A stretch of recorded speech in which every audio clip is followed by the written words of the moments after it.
ज्यांना फ्लावरची भाजी आवडत नाही किंवा फ्लावरच्या भाजीचे नुसते नाव ऐकले तरी नाकं तोंड मुरडतात, अशांना ही भाजी खायला द्या.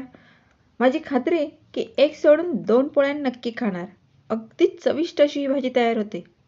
चला तर मग झटपट रेसिपीला सुरुवात करूया. यासाठी इथे इथे अर्धा किलो मी फ्लावर घेतलेला आहे. आपण स्वच्छ निवडून घ्यायचा आहे. हा तुम्ही इथे लहान किंवा मोठ्या साईजचे आपण इथे काप तयार करून घेऊ शकता. आमच्याकडे थोडी छोटी साईजचीच आवडतात, त्यामुळे या पद्धतीने आपण काप करून घेतलेले आहे. तर स्वच्छ निवडून घेतलेला आहे फ्लावर. आता गॅसवर कढई ठेवून यामध्ये मी पाणी टाकून घेतले. पुरेसं पाणी टाकून घ्यायचं आहे, 1-2 ग्लास वगैरे इतकं. त्यामध्ये आपण अर्धा चमचा मीठ टाकून घेतलं आहे आणि पाव चमचा म्हणजे चिमूटभर हळद टाकून घेतलेली आहे. खूप जास्त हळद इथे टाकायची नाही आहे.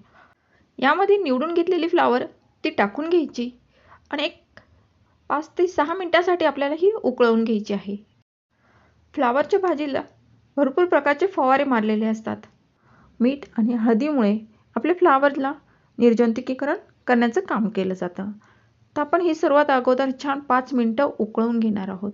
आपल्याला पूर्ण शिजवून नाही घ्यायची आहे, फक्त उकळवून घ्यायची आहे. त्यानंतर ही फ्लावर आपल्याला काढून घ्यायची आहे. एक 5 मिनिटं आपले झालेले आहे. तर आता इथं आपण फ्लावर आपली ही काढून घेत आहोत. यातलं पूर्ण पाणी निथळून घ्यायचं आहे आपल्याला. हवं असल्यास तुम्ही यावर थोडंसं थंड पाणी टाकून घेतलं तरी चालू शकेल. आता आपण गॅसवर एक कढई किंवा पॅन ठेवलेला आहे. यामध्ये 2 चमचे तेल टाकून घेतलेलं आहे.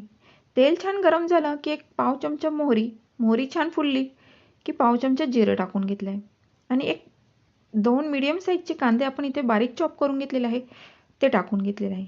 इथे तुम्हाला हवा असला तर तुम्ही उभा कांदा कापून देखील टाकू शकता. त्यानंतर यात 6 ते 7 आपण कढीपत्त्याची पानं टाकून घेतलेली आहे.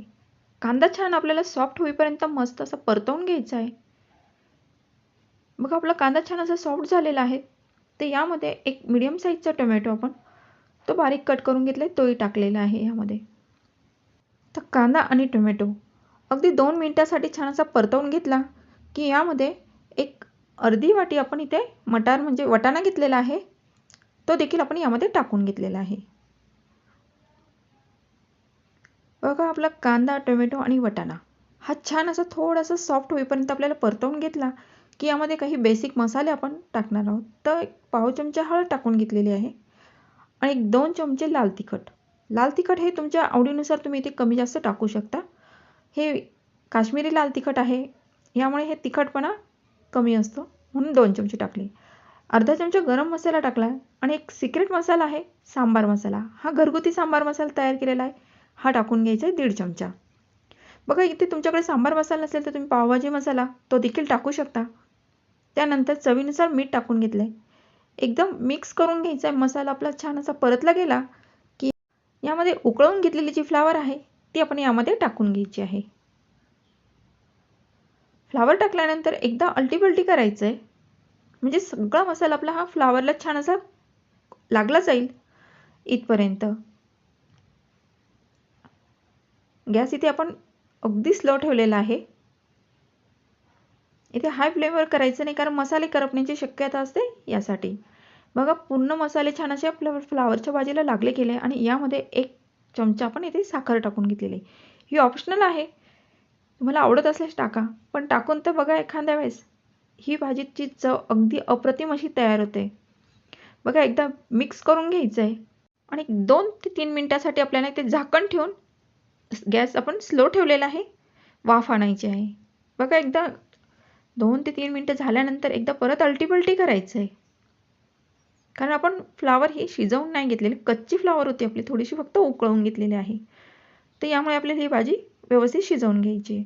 तर परत झाकण ठेवून एक 2-3 मिनिटासाठी वाफ आणायची आहे आणि एकदा इथे फ्लावर आपल्याला अलटीपलटी केल्यानंतर एकदा चेक करून घ्यायची, वाटाणा आणि फ्लावर आपली शिजली गेली आहे की नाही. तर बघा इथे आपली भाजी ही छान अशी शिजली गेली आहे. तर यामध्ये आता बारीक चिरलेली कोथिंबीर टाकून घेतलेली आहे आणि परत एकदा मिक्स करून घ्यायची कोथिंबीर आपल्याला फ्लावरच्या भाजीमध्ये, की मस्त आपली चमचमीत अशी फ्लावरची सुक्की भाजी ही तयार आहे. ही तुम्ही पोळीसोबत, डाळ भातासोबत देखील खाऊ शकता. बघा सांबार मसाल्यामुळे आणि थोडीशी साखर टाकल्यामुळे या भाजीला अप्रतिम अशी चव येते. तुम्ही ही भाजी बनवताना कोणकोणत्या मसाल्यांचा वापर करतात? नक्की सांगा कमेंट बॉक्समध्ये. ही रेसिपी तुम्ही कोणत्या शहरातून बघत आहात हे नक्की कळवा. रेसिपी आवडली तर लाईक, शेअर आणि सबस्क्राईबचं बटन दाबायला विसरायचं नाही आणि सोबत हाईपचं बटन देखील दाबा. पुन्हा भेटू अशाच नवनवीन व पारंपरिक रेसिपी घेऊन. तोपर्यंत स्वस्त खा आणि मस्त राहा.